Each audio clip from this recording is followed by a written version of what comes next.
Rebecca, a 28-year-old woman, is sitting in the courtroom while waiting for the judge arrives. She is sitting here for the murder on her 2-year-old son. Everyone is waiting in silence of what the judge will decide. The judge is demanding that she will be sentenced to life in prison. But despite having proof that she is not the killer of her 2-year-old son, but now you're probably asking yourself, if she can prove that she is not the murderer of her son, why would she be sentenced to life in prison? Will I explain that later, but first beware how this horrifying story begins. Rebecca Hogue was a happy woman who was working as a waitress after completing her studies. She used to work 12 hours a day to easily cover her expenses. Rebecca had a beautiful 2-year-old son named Ryder, and together with her boyfriend, Christopher Trent, they lived a happy life. Rebecca worked hard day in and day out to meet her son's needs so that she could fulfill Ryder's every wish and provide him with everything she could give him. Rebecca lived with her son with her boyfriend, and often when she was busy with work, Trent took care of Ryder. On New Year's Eve of 2019, Rebecca was asked to come to work during a New Year's party where she had to serve as a waitress. She knew this was going to be a late night and asked her boyfriend Trent to take care of her son Ryder. Rebecca went to the party and finished her work late in the evening. She reached home around 4 a.m. and found Trent and Ryder sleeping. She didn't want to wake anyone, so she kissed Ryder on the forehead and went to sleep next to them. The next morning when Rebecca woke up, she saw that Trent had gone to work and found Ryder still sleeping next to her. But when Rebecca touched Ryder, a feeling of fear came over her because when she touched her son, all she felt was cold. She screamed and tried to wake up Ryder.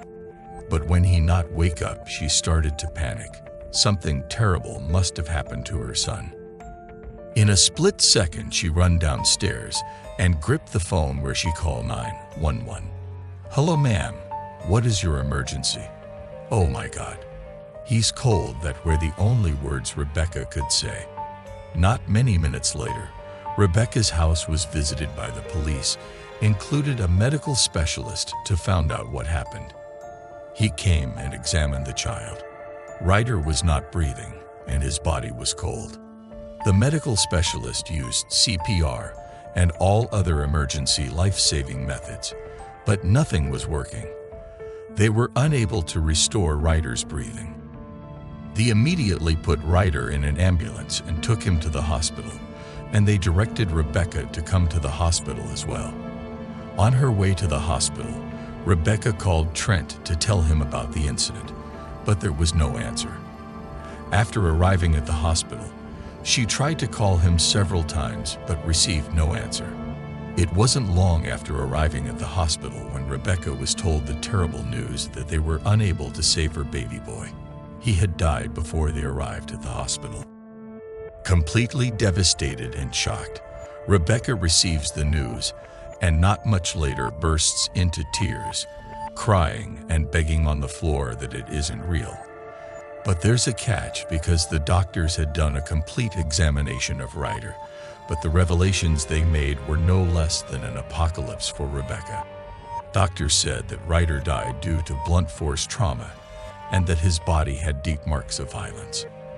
When the police asked Rebecca about the marks of torture on Ryder's body, she said that she did not know anything about them.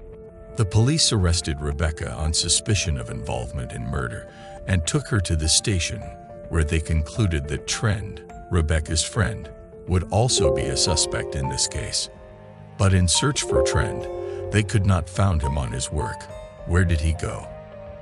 The investigation into the murder of son Ryder started, and after a search of Trent and Rebecca, the police found a hole in the wall of the room in Trent's house with some hair in it. Those were Ryder's hairs that showed that he was abused at home. The police were now convinced that Trent had killed Ryder because Rebecca was at work at the time of her son's death. But the question is, where is Trent? Is he really Ryder's killer?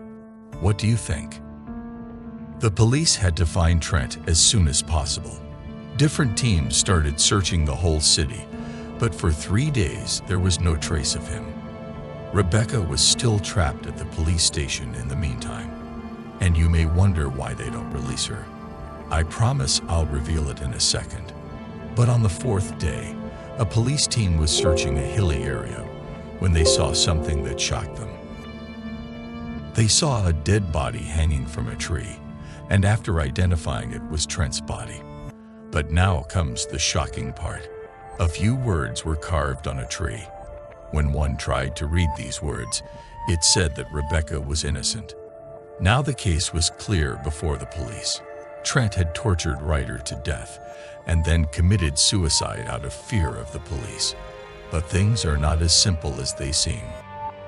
In fact, the media and the public were pressuring Rebecca to be involved in this crime because it cannot be that your child is being tortured in your home and you do not know it.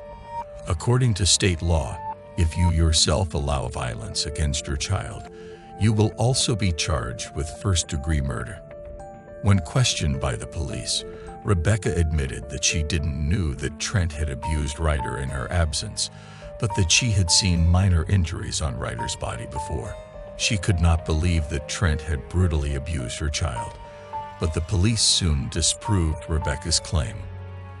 Rebecca's laptop search history was available to the police, and she had searched for the most severe symptoms of child abuse several times, which would prove that Rebecca knew Trent was abusing her son, despite knowing that she could not keep Ryder safe. When Rebecca realized that all the evidence was against her, she told the truth. She said that while bathing Ryder, she saw marks of torture on his body. She took photos of the marks and asked Trent about them, but he did not have a satisfactory answer. She added that 2 days before his death, Ryder had been unwell and seemed very lethargic.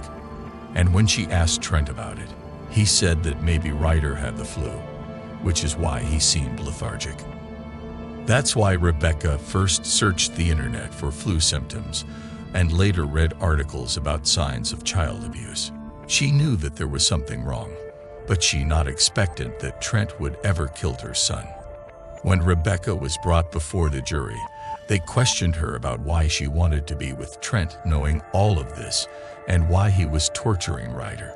Rebecca revealed that she had been a victim of domestic violence before Ryder was born, with Ryder's father abusing her, which led to their separation. And when she met Trent, he reassured her that he would not only take care of her, but also give Ryder fatherly love.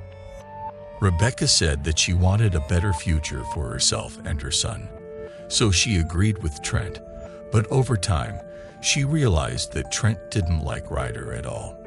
Because of this, he used to beat Ryder in anger.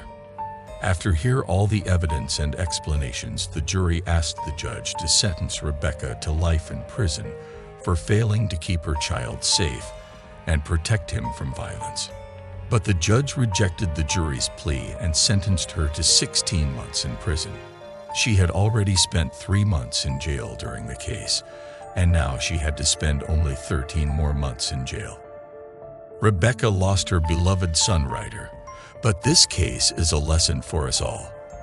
We should not accept violence against children at any cost and discourage it in every possible way.